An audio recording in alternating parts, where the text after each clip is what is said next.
Hello class, ये video आपकी समकालीन विश्व में लोकतंत्र जो चैप्टर था, हमने इससे पहले वाली वीडियो में इसका आधा पार्ट हमने पहले क्लियर कर दिया था।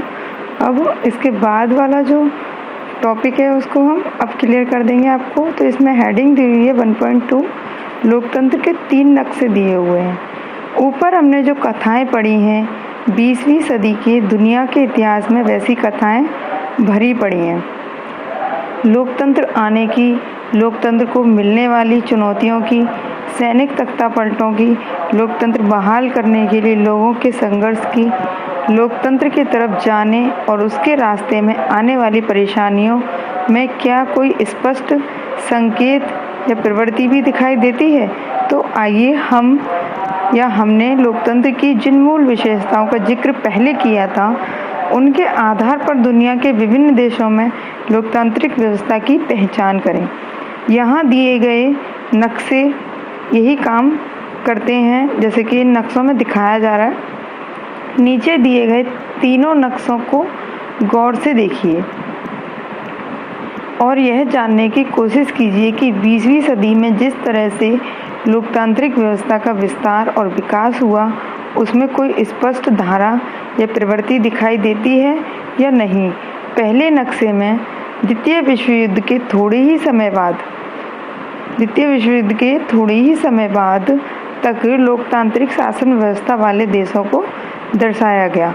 तो जो आपको ये मैप जो दिखाई दे रहा है, ये इसमें रेड कलर जो ऑरेंज हो रहा है, ये आपके क्या है, ये विश्व का मैप है और ये आपके महाद्वीप हैं। तो ऊपर रेड वाला जो दिखाई दे रहा है, ये आपका उत्तरी अमेरिका है और नीचे दक्षिणी अमेरिका है। और जो आपको हमारा भारत दिखाई दे रहा है, ये हमारा एशिया महाद्वीप है। इसके नीचे अफ्रीका महाद्वीप है और इसके बगल में यूरोप महाद्वीप है। और ये ऑरेंज कलर का एक है ऑस्ट्रेलिया महाद्वीप है। ठीक है। अब जैसा कि मैंने बताया कि पहले नक्शे में द्वितीय विश्व युद्ध के थोड़े ही समय बाद तक लोकतांत्रिक शासन व्यवस्था वाले देशों को दर्शाया गया है। इस नक्शे में ऐसे देश भी शामिल हैं जहां तक लोकतांत्रिक व्यवस्था कायम हो चुकी थी। दूसरा नक्शा सन 1975 का है। तब तक दुनिया के अधिकांश उपनिवेशों को राजनीतिक आज़ादी मिल गई थी। उपनिवेश क्या होते हैं? जो किसी राज्य में या किसी देश में अपना अधिकार कर लेते हैं, उसे जीत लेते हैं और उस पर वो अपना कारोबार चलाने लगते हैं, वहीं रहने लगते हैं, उसी को हम उपनिवेश कहते हैं। आखिर में हम एक और कदम आगे बढ़कर 21वीं सदी की शुरुआत में सन दूसरे का नक्शा देखते हैं। तो इन नक्शों को देखते हुए आइए हम खुद से कुछ सवाल पूछें। 20वीं सदी में लोकतंत्र की यात्रा कैसी रही? इसके विस्तार में क्या कोई स्पष्ट प्रवृत्ति दिखाई देती है? यह विस्तार कब हुआ और किस क्षेत्र में हुआ? तो जो हम पहला नक्शा देख रहे हैं, इसमें रेड जो दिया हुआ है, यहाँ पर 1900 से लेकर 1950 में लोकतांत्रिक सरकारें हुई। और जो ऑरेंज में देख रहे हैं, 1900 में नहीं परंतु 1950 में लोकतांत्रिक सरकारें बन गई थी। तो पहला नक्शा आपको समझ में आ गया होगा। दूसरे नक्शे में दिया हुआ है कि 1975 में यह लोकतांत्रिक सरकारें और हो गई। तो पहले वाले नक्शे में हमने देखा और उसके बाद में और फिर जगह जगह पे अन्य देशों में लोकतांत्रिक सरकारों का विकास होने लगा। उसी तरीके से नीचे 1.3 वाले नक्शे में हम देखते हैं कि 2000 में कितने सारे जो देश हैं विश्व में, कई सारे देशों में लोकतांत्रिक सरकारें फैलने लगी, लोकतंत्र फैलने लगा।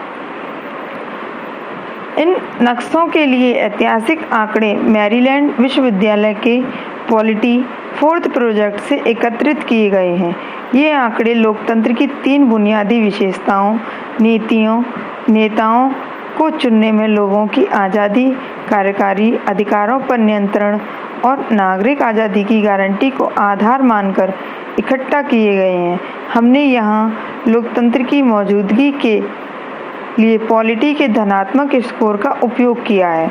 कुछ मामलों में डाटा सेट के स्कोर में बदलाव भी किया गया है। विस्तार के लिए ये साइट जो दी हुई है, आप इस पर चेक कर सकते हैं, इसे देख सकते हैं। इन नक्शों को पढ़ने से जो मुख्य मुद्दे उभरे हैं, आइए उन्हें संक्षेप में समेट लें। संक्षेप में मतलब एक छोटे हिस्से में समेट लें। हर बिंदु के बाद जो सवाल उभरेंगे उनका जवाब ढूंढने के लिए आपको बार बार नक्शों को देखना होगा। पूरी 20वीं सदी में लोकतंत्र का विस्तार हुआ है। क्या यह कहना सही होगा कि इन नक्शों में हर बिंदु पर यह दिखता है कि काल के पिछले पड़ाव की तुलना में लोकतांत्रिक व्यवस्था मानने वाले देशों की संख्या बढ़ती गई है? अगर हम इन नक्शों को देखें तो क्या हमें लग रहा है कि किस तरीके से इसमें लोकतंत्र का बढ़ाव हुआ है या किस तरीके से लोकतंत्र फैला है?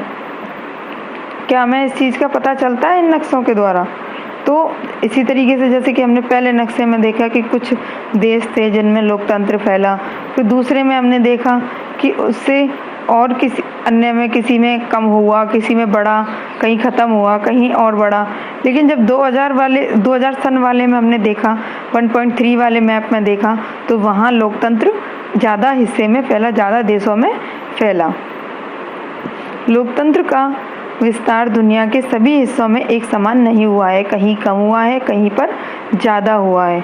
यह पहले कुछ हिस्सों में स्थापित हुआ और फिर इसका विस्तार अन्य क्षेत्रों में हुआ। 19वीं और 195 में 21 महादेश के सबसे ज़्यादा देशों में लोकतांत्रिक व्यवस्थाएं थीं और किस महादेश में तब लोकतंत्र के बारे में बहुत से लोग जानते भी नहीं थे। आज दुनिया के अधिकांश देशों में लोकतंत्र है, पर अभी भी काफ़ी बड़े हिस्से ऐसे हैं जहां लोकतंत्र है ही नहीं। लोकतांत्रिक व्यवस्था न अपनाने वाले ज़्यादातर देश दुनिया के किन किन हिस्सों में अवस्थित हैं? ये इसमें आपकी एक सारणी दी हुई है, एक टेबल दी हुई है। तो इसमें 1950, 1975 और 2000, जैसे कि आपने विश्व का ऊपर मैप देखा है और उसमें कौन कौन से महाद्वीप हैं। अफ्रीका महाद्वीप दिया हुआ है, एशिया दिया है, यूरोप दिया है और ये लातीनी अमेरिका भी दिया हुआ है। तो आपको उसमें से देखना है कि कितने देश उसमें सहयोग कर रहे हैं। 1975 में कितने देश पार्टिसिपेट कर रहे हैं लोकतंत्र के क्षेत्र में, तो उनको आपको इसमें भरना है। अब हम आगे पढ़ेंगे 1.3 लोकतंत्र के विस्तार के विभिन्न चरण। शुरुआत। इन नक्शों से हमें 20वीं सदी के पहले के घटनाक्रम का कुछ भी पता नहीं चलता। आधुनिक लोकतंत्र की कहानी कम से कम 2 सदी पहले शुरू हुई। आपने अपनी इतिहास की पुस्तक में सन 1989 की फ्रांसीसी क्रांति के बारे में जरूर पढ़ा होगा। इस जनविद्रोह में हमने वैसे अभी आपको पढ़ाया नहीं है फ्रांसीसी क्रांति के बारे में, तो हम आपको जब पढ़ाएंगे तो आप उससे थोड़ा सा समझ लेना। हम इसके बाद फिर वही वीडियो देंगे आपको। इस जनविद्रोह ने फ्रांस में टिकाऊ और पक्के लोकतंत्र की स्थापना नहीं की थी। पूरी 19वीं सदी भर फ्रांस में बार बार लोकतंत्र को उखाड़ फेंका गया। बार बार प्रयास किए गए लोकतंत्र को बढ़ाने के और बार बार उसे लोकतंत्र को उखाड़ कर फेंका गया। बार बार इसे बहाल किया गया। लेकिन फ्रांसीसी क्रांति ने पूरे यूरोप में जगह जगह पर लोकतंत्र के लिए संघर्षों की प्रेरणा दी। मतलब फ्रांस में इतने संघर्ष हुए लोकतंत्र के लिए कि उसने हर जगह अपनी एक छाप छोड़ी और सभी को उससे एक प्रेरणा मिली। ब्रिटेन में लोकतंत्र की तरफ कदम उठाने की शुरुआत फ्रांसीसी क्रांति से काफ़ी पहले ही हो गई थी, लेकिन वहाँ प्रगति की रफ्तार काफ़ी कम थी। 18वीं और 19वीं सदी में हुए राजनीतिक घटनाक्रमों ने राजशाही और सामंत वर्ग की शक्ति में कमी कर दी थी। फ्रांसीसी क्रांति के आसपास ही उत्तर अमेरिका में स्थित उत्तर अमेरिका ऊपर की साइड है, आप देख लेना ज़रा। ब्रिटिश उपनिवेशियों ने 1776 में खुद को आज़ाद घोषित कर दिया। मतलब जो अंग्रेजी सरकार थी, उन्होंने जो व्यापार करने के लिए जो आए फ्रांस में, उन्होंने खुद को एक आज़ाद घोषित कर दिया। अगले कुछ ही वर्षों में इन उपनिवेशों ने साथ मिलकर संयुक्त राज्य अमेरिका अर्थात आधुनिक अमेरिका का गठन किया। मतलब संयुक्त राज्य अमेरिका या आधुनिक अमेरिका का गठन किया और 1787 में उन्होंने एक लोकतांत्रिक संविधान को मंजूर किया। लेकिन इस व्यवस्था में भी मतदान का अधिकार केवल पुरुषों तक ही सीमित था। मतलब कि इस समय पर भी जो मतदान किया जाएगा वो केवल पुरुष ही दे सकेंगे, ना ही महिला नहीं उसमें सहभाग ही ले सकती थी। 19वीं सदी में लोकतंत्र के लिए होने वाले संघर्ष अक्सर राजनीतिक समानता, आज़ादी और न्याय जैसे मूल्यों को लेकर ही होते थे। एक मुख्य मांग यह रहा करती थी कि सभी वयस्क नागरिकों को मतदान का अधिकार हो। 19वीं सदी में जब लोकतंत्र के लिए संघर्ष होते थे तो उसमें समानता होती थी, न्याय होता था, आज़ादी होती थी और एक मांग और ये होती थी कि हमें मतदान के लिए हमारा भी पूर्ण अधिकार होना चाहिए। यूरोप के जो देश तब लोकतांत्रिक व्यवस्था को अपनाते जा रहे थे, यूरोप के जो देश थे वो लोकतांत्रिक व्यवस्था को अपनाते जा रहे थे, वे भी सभी लोगों को वोट देने की अनुमति नहीं देते थे। कुछ देशों में केवल उन्हीं लोगों को वोट का अधिकार था जिनके पास संपत्ति थी। कई देशों में केवल पुरुष वोट दे सकते थे और कई देशों में केवल जिनके पास संपत्ति होती थी केवल वही वोट दे सकते थे। अक्सर महिलाओं को तो वोट का अधिकार मिलता ही नहीं था। संयुक्त राज्य अमेरिका में पूरे देश में अश्वेत मतलब कि जिनका रंग काला होता था, 1965 तक मतदान का अधिकार नहीं था। लोकतंत्र के लिए संघर्ष करने वाले लोग सभी वयस्कों, औरत या मर्द, अमीर या गरीब, श्वेत या अश्वेत को मतदान का अधिकार देने की मांग कर रहे थे। मतलब हर व्यक्ति को, चाहे वो श्वेत हो, अश्वेत हो, गरीब हो, अमीर हो या औरत हो या मर्द हो, सभी को मतदान देने की मांग कर रहे थे। उन्हें मतदान देने का अधिकार प्राप्त हो, इस चीज़ के लिए एक मांग उठाई गई। इसे सार्वभौमिक वयस्क मताधिकार या सार्वभौम मताधिकार कहा जाता है, जो कि हमारे भारतवर्ष में है। यहाँ दिए गए बॉक्स में यह बताया गया है कि दुनिया के किस देश के कब सार्वभौमिक मताधिकार दिया गया।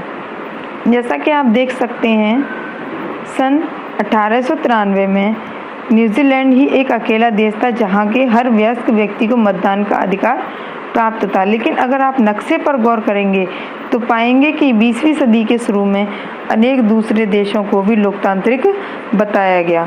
तब इन देशों में लोगों की एक बड़ी संख्या सरकार का चुनाव करती थी। इन लोगों में अधिकांश पुरुष ही होते थे। यहाँ अनेक तरह की राजनीतिक आज़ादी भी मिल गई थी। यूरोप, उत्तरी और दक्षिणी अमेरिका के यही देश आधुनिक लोकतंत्र का पहला समूह बनाते हैं। उपनिवेशवाद का अंत कैसे हुआ कि जो लोग बाहर से आके बस जाते थे व्यापार करने के लिए, वो फिर अपना ही हक जमाने लगते थे। उनका अंत कैसे किया गया? काफ़ी लंबे समय तक एशिया और अफ्रीका के अधिकांश देश यूरोपीय राष्ट्रों के उपनिवेश बने रहे। इन परतंत्र देशों के लोगों को आज़ादी पाने के लिए संघर्ष करना पड़ा। यह लड़ाई अपने औपनिवेशिक शासकों से आज़ादी की ही नहीं, इसमें अपना नेता खुद चुनने की इच्छा भी शामिल थी। हमारा देश उन थोड़े से परतंत्र देशों में एक था जहां लोगों ने औपनिवेशिक शासन से मुक्ति के लिए राष्ट्रीय संघर्ष किया। इनमें से अनेक देशों ने दूसरे विश्व युद्ध के तत्काल के बाद लोकतांत्रिक शासन व्यवस्था अपना ली। भारत ने 1947 में आज़ादी हासिल की और एक गुलाम देश से लोकतांत्रिक देश बनने की राह पर चल पड़ा। यहाँ आज तक लोकतंत्र बना हुआ है। जैसा कि मैंने शुरुआती आपको मैं बता दिया था कि हमारा भारत देश एक लोकतंत्र देश है और फल फूल रहा है। उपनिवेश रहे अधिकांश दूसरे देशों का अनुभव अच्छा नहीं रहा है। पश्चिमी अफ्रीका के देश घाना का उदाहरण, पश्चिमी अफ्रीका जो में एक देश है घाना का उदाहरण जो है उपनिवेश रहे देशों के सामान्य अनुभव को बहुत अच्छी तरह दर्शाता है। यह ब्रिटिश उपनिवेश था और तब इसका नाम गोल्ड कोस्ट था। जो ब्रिटिश उपनिवेश थे उनका नाम जो था उस समय पे गोल्ड कोस्ट था। यह 1957 में आज़ाद हुआ। जो पश्चिमी अफ्रीका था वो जो घाना देश था वो 1957 में आज़ाद हुआ। यह अफ्रीका के सबसे पहले आज़ादी पाने वाले देशों में एक था। सबसे पहले अफ्रीका में घाना देश ने ही आज़ादी पाई थी। कौन सी सन में? 1957 में। इससे अनेक अफ्रीकी देशों की आज़ादी के लिए संघर्ष करने की प्रेरणा मिली। एक सुनार के पुत्र और शिक्षक रहे बामे एनक्रूमा ने देश की आज़ादी की लड़ाई में सक्रिय भूमिका निभाई थी। आज़ादी के बाद एनक्रूमा घाना के पहले प्रधानमंत्री और फिर राष्ट्रपति बने। वे जवाहरलाल नेहरू के मित्र और अफ्रीका में लोकतंत्रवादियों के लिए एक प्रेरणा पुरुष थे। लेकिन वे नेहरू के नक्शे कदम पर नहीं चल पाए। जैसे कि वो चाहते थे, एनक्रुमा जो थे, आज़ादी के बाद जो एनक्रुमा घाना के पहले प्रधानमंत्री जो बने थे, वो जवाहरलाल नेहरू के मित्र थे और उन्हीं के रणनीतियों पर वो चलना चाहते थे, लेकिन वो उन पर नहीं चल पाए। उन्होंने अपने आप को आजीवन राष्ट्रपति के रूप में चुनवा लिया, लेकिन थोड़े समय बाद ही 1966 में सेना ने उनका तख्ता पलट कर दिया। घाना की तरह ही अधिकांश अफ्रीकी देशों का रिकॉर्ड कमोवेश इसी तरह का रहा। जिन्होंने आज़ादी के बाद लोकतांत्रिक शासन व्यवस्था अपनाई थी, वहाँ लोकतंत्र लंबे समय तक नहीं चल पाया। हाल का दौर में हम आपको बताएंगे कि लोकतंत्र की दिशा में ज़्यादा तेज़ी से कदम उठाने का सिलसिला लातिनी अमेरिका के अनेक देशों में लोकतांत्रिक व्यवस्था की बहाली के साथ 198 के बाद शुरू हो गया। 199 के दशक में सोवियत संघ के बिखराव के साथ यह प्रक्रिया और तेज हो गई। सोवियत संघ जैसे कि रूस और संयुक्त राज्य अमेरिका, एक अमेरिका देश था जो कि, और सब सोवियत संघ जो था एक रूस जो कि कई देशों के साथ मिलकर बना था। पोलैंड वाली कथा से हमने जाना कि सोवियत संघ का अपने पड़ोसी पूर्वी यूरोपीय साम्यवादी देशों पर नियंत्रण था, जो कि उसके आसपास के जो पड़ोसी देश थे उन पर उसका नियंत्रण था। 1989 और 90 के दौर में पोलैंड और अनेक दूसरे देश सोवियत नियंत्रण के बाहर हो गए, मतलब वो उससे बाहर हो गए, पोलैंड के क्षेत्र से वो बाहर हो गए बिल्कुल। पोलैंड और अन्य जो और देश थे वो सोवियत संघ से बिल्कुल बाहर हो गए। उन्होंने लोकतांत्रिक शासन प्रणाली अपनाई। आखिरकार 1991 में सोवियत संघ खुद भी बिखर गया। सोवियत संघ में कुल 15 गणराज्य थे। ये सभी स्वतंत्र देशों के रूप में सामने आए। इनमें से जैसे कि मैंने आपको बताया, सोवियत संघ जो था एक कई राज्यों के साथ मिला के कई तो 15 गणराज्य थे और वो सब अलग अलग हो गए और अब अपने अपने स्वतंत्र देश के रूप में सामने आने लगे। इनमें से अधिकांश ने लोकतांत्रिक शासन व्यवस्था ही अपनाई। पूर्वी यूरोप पर से सोवियत नियंत्रण की समाप्ति और सोवियत संघ के टूटने का दुनिया के राजनीतिक नक्शे पर बहुत प्रभाव पड़ा। इस अवधि में भारत के पड़ोस में भी काफ़ी बड़े बदलाव हुए। 1999 के दशक में ही पाकिस्तान और बांग्लादेश में सैनिक शासन की जगह लोकतंत्र का आगमन हुआ। जैसा कि हमने आपको अभी बताया है कि भारत में जो पड़ोसी देश थे, भारत के जो पड़ोसी देश थे, उनमें भी काफ़ी बदलाव हुए और 1999 के दशक में ही पाकिस्तान और बांग्लादेश में सैनिक शासन की जगह लोकतंत्र का आगमन हुआ। बांग्लादेश और पाकिस्तान हमारे पड़ोसी देश हैं, उनमें लोकतंत्र का आगमन हुआ। नेपाल में राजा ने अपने अनेक अधिकार चुने हुए प्रतिनिधियों की सरकार को सौंपे और खुद संवैधानिक प्रमुख बने रहे, लेकिन ये बदलाव स्थायी नहीं थे, मतलब इनको बदलाव अस्थायी थे जिन्हें कि बदला जा सकता था। 1999 में जनरल मुशर्रफ ने पाकिस्तान में फिर से सैनिक शासन कायम कर लिया। पहले लोकतंत्र की स्थापना की गई, लेकिन फिर से जनरल मुशर्रफ ने दोबारा से क्या किया, सैनिक शासन कायम कर लिया। 25 में नेपाल के नए राजा ने चुनी हुई सरकार को बर्खास्त कर दिया और पिछले दशक में लोगों को दी गई राजनीतिक आज़ादी को समाप्त कर दिया। लेकिन 2006 में फिर लोकतांत्रिक शक्तियों की विजय हुई।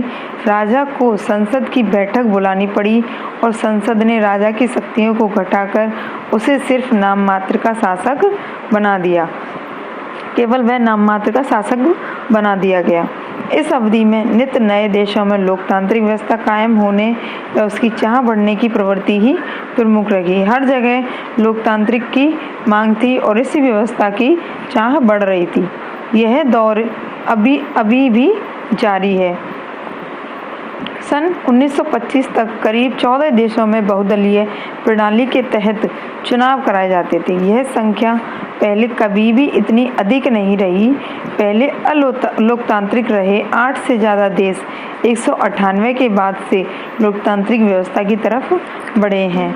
लेकिन आज भी अनेक देशों में लोग ना तो अपने विचारों से मुक्त भाव से व्यक्त कर सकते हैं और ना ही अपना नेता चुन सकते हैं। आज भी कई ऐसे देश हैं जहाँ अपने विचारों को भी नहीं प्रकट किया जा सकता, अपने मन के भावों को भी नहीं प्रकट किया जा सकता है और ना ही अपनी मर्जी से किसी नेता को चुना जा सकता है। वे अपने वर्तमान और भविष्य के बारे में बड़े फैसले भी नहीं ले सकते। जैसा है वैसा ही चल रहा है, वो अपने भविष्य और वर्तमान के बारे में कोई भी फैसला नहीं कर सकते हैं। ऐसा ही एक देश है म्यांमार, जिसे पहले बर्मा कहा जाता था। जो म्यांमार देश है हमारा पड़ोसी देश, उसे पहले बर्मा देश के नाम से जाना जाता था, उसका नाम बर्मा था। यह 1948 में ही औपनिवेशिक शासन से आज़ाद हुआ और इसने लोकतंत्र को अपनाया। 1948 में ये औपनिवेशिक शासन से आज़ाद हो गया और इसने खुद लोकतंत्र को अपनाया, लेकिन 1962 में सैनिक तख्तापलट से लोकतंत्र का अंत हो गया। 1999 में लगभग 3 वर्षों बाद पहली बार चुनाव कराए गए। आंग सान सू ची की अगुवाई वाली नेशनल लीग फॉर डेमोक्रेसी ने चुनाव जीते, पर म्यांमार के फौजी शासकों ने सत्ता छोड़ने से इनकार कर दिया और चुनाव परिणामों को मान्यता नहीं दी, बल्कि उन्होंने सू ची समेत चुने हुए लोकतंत्र समर्थक नेताओं को गिरफ्तार कर जेल में डाल दिया या उनके घर में ही नज़रबंद कर दिया। बहुत छोटी छोटी राजनीतिक गतिविधियों के लिए भी लोगों को पकड़कर जेल की सज़ा दी गई। यहाँ सरकार के खिलाफ सार्वजनिक रूप से बोलने या बयान जारी करने वाले किसी भी व्यक्ति को 20 वर्ष तक की जेल की सज़ा हो सकती थी। अगर कोई व्यक्ति जो सरकार के खिलाफ अगर बोलेगा तो उस व्यक्ति को 20 वर्ष तक की जेल हो सकती थी। म्यांमार की फौजी सरकार की जातियों से तंग आकर, जो म्यांमार में जो फौजी सरकार का गठन हुआ था, वो उनकी जाति मतलब उनकी इतनी जो रणनीतियाँ थी उनसे तंग आकर वहाँ के 6 से 1 लाख लोगों ने अपना घर बार छोड़ दिया और दूसरी जगहों पर शरणार्थी बनकर रह रहे थे। मतलब कि अपने देश को छोड़कर वो अन्य देश में जाकर के अन्य जगहों पर जाकर रहने लगे।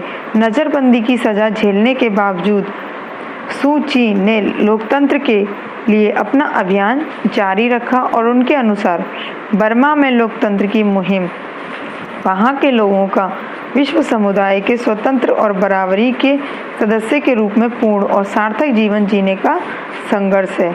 उनके संघर्ष को अंतर्राष्ट्रीय स्तर पर मान्यता मिली है, उन्हें नोबेल शांति पुरस्कार भी मिला है। फिर भी म्यांमार के लोगों का अपने देश में लोकतांत्रिक सरकार कायम करने का संघर्ष समाप्त नहीं हुआ है। आज हम समकालीन विश्व में लोकतंत्र के विषय में अध्ययन करेंगे। जैसा कि हमने आपको 2 वीडियोज़ में पहले आपको प्रोवाइड करा दिया है कि उसमें जो पहले वाले टॉपिक थे उनको हमने उसमें क्लियर कर दिया था और अब नेक्स्ट पार्ट हम 3rd पार्ट में पूरा कंप्लीट कर देंगे। अंतर्राष्ट्रीय संगठन। इस बातचीत में हम जिस सवाल पर आए हैं, आइए उस पर भी विचार करें। क्या पूरी दुनिया में लोकतांत्रिक देशों की संख्या बढ़ने से देशों के बीच आपसी संबंध भी स्वतः लोकतांत्रिक बन जाएंगे? लेकिन इस सवाल पर विचार करने से पहले सुरेंद्र द्वारा उठाए गए मुद्दे पर गौर करें। सुरेंद्र का कहना है कि एक भारत की सरकार है, एक अमेरिका की सरकार है, फिर और भी देशों की सरकारें हैं, लेकिन दुनिया की कोई सरकार नहीं है।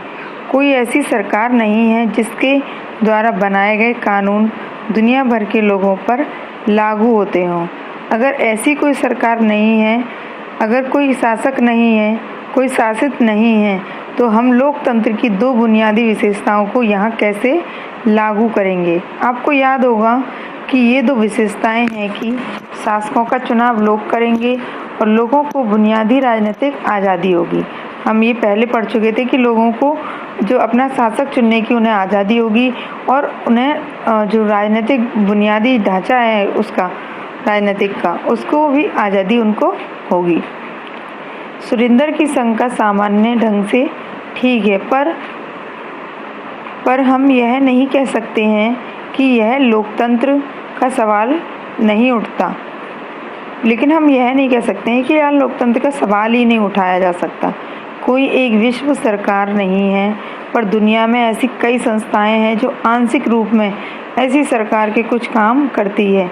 ये संगठन विभिन्न देशों और लोगों पर उस तरह का नियंत्रण नहीं रख सकते जैसा कि कोई सरकार रख सकती है।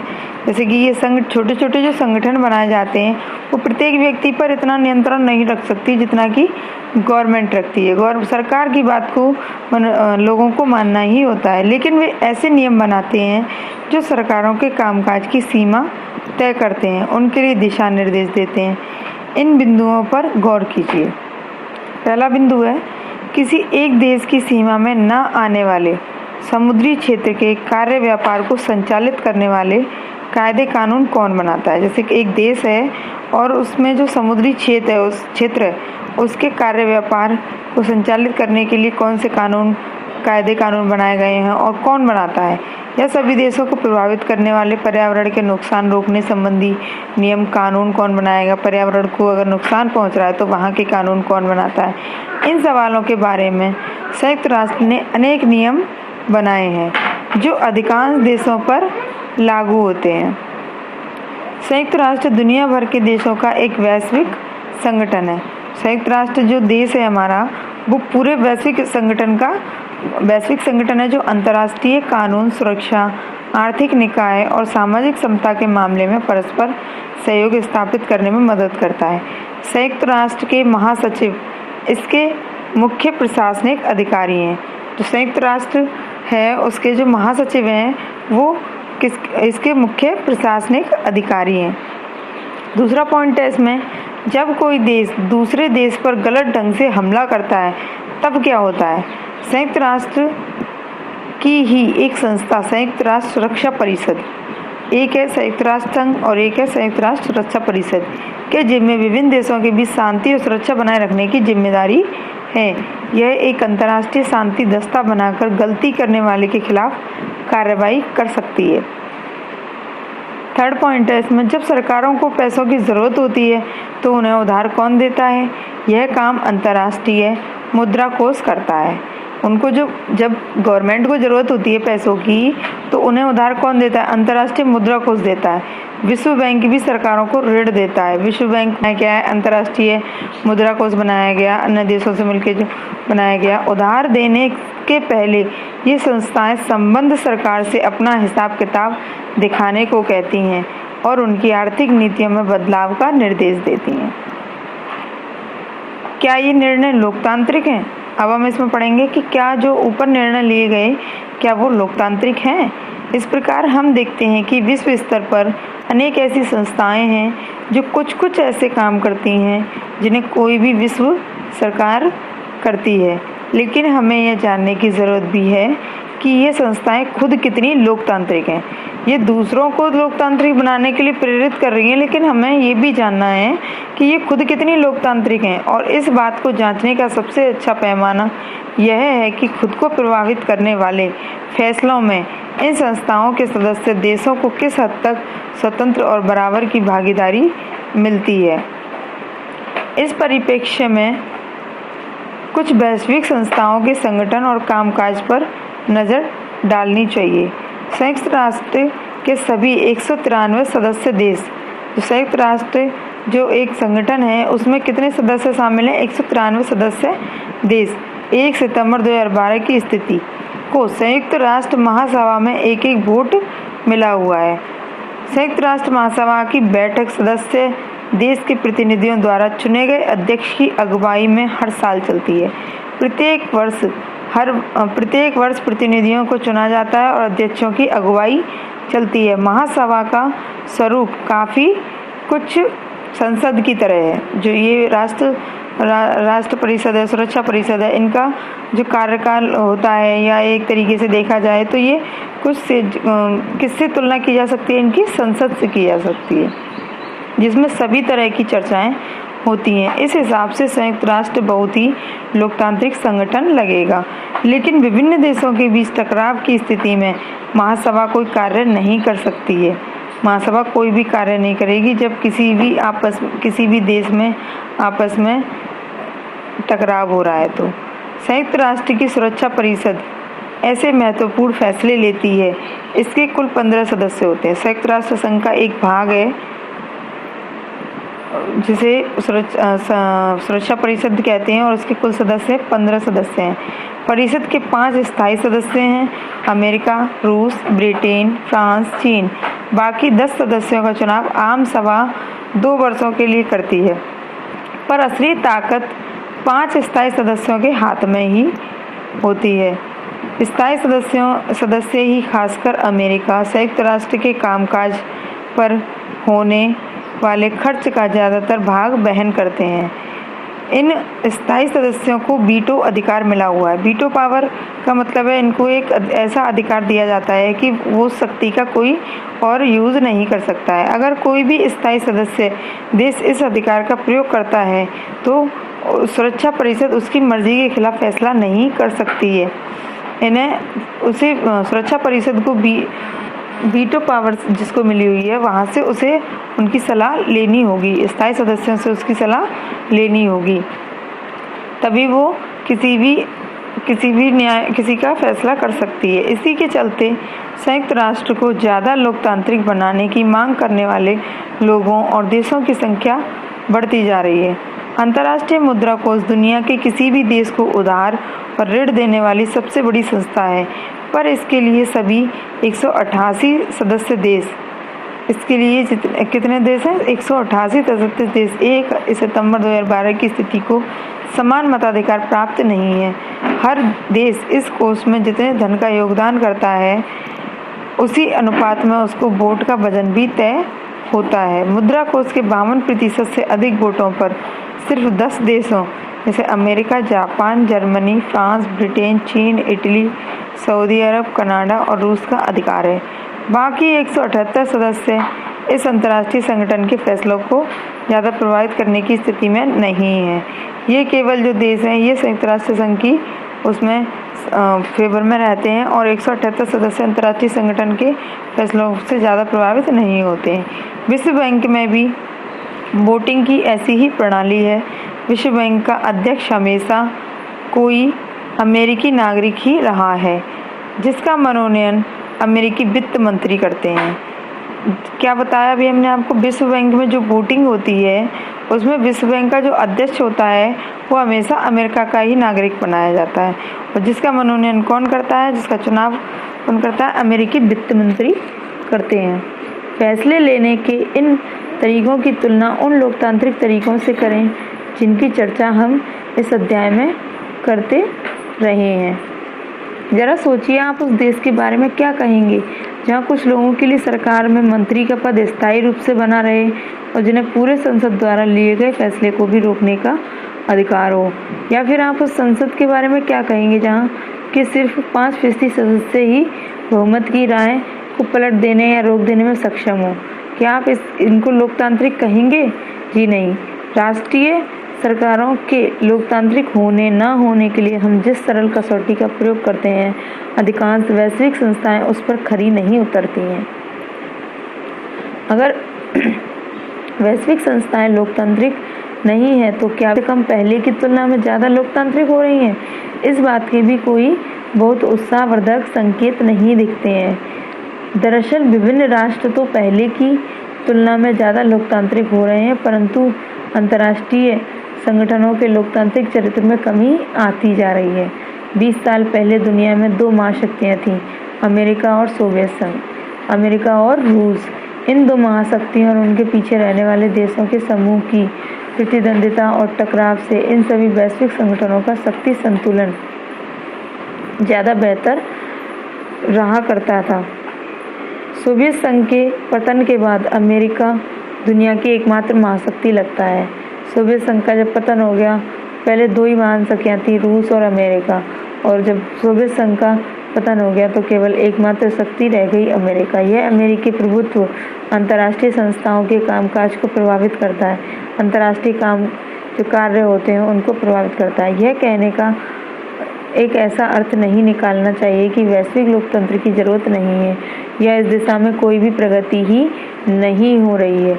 ज़रूरत तो उन लोगों की तरफ से पैदा की जा रही है जो विभिन्न कारणों से आज एक दूसरे के ज़्यादा संपर्क में आ रहे हैं।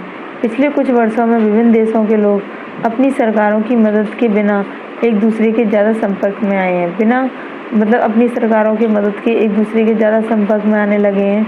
उन्होंने युद्ध और दुनिया पर कुछ देशों या व्यापारिक कंपनियों के प्रभुत्व के खिलाफ वैश्विक संगठन बनाए हैं। किसी भी देश में लोकतंत्र जिस तरह लोगों के संघर्षों और पहल से मजबूत हुआ है, वैसे ही वैश्विक मामलों में यह पहल भी लोगों के संघर्षों ही आगे बढ़ी है। अब हम पढ़ेंगे बाहरी समर्थन का सवाल। क्या पढ़ेंगे अब हम? बाहरी समर्थन का सवाल।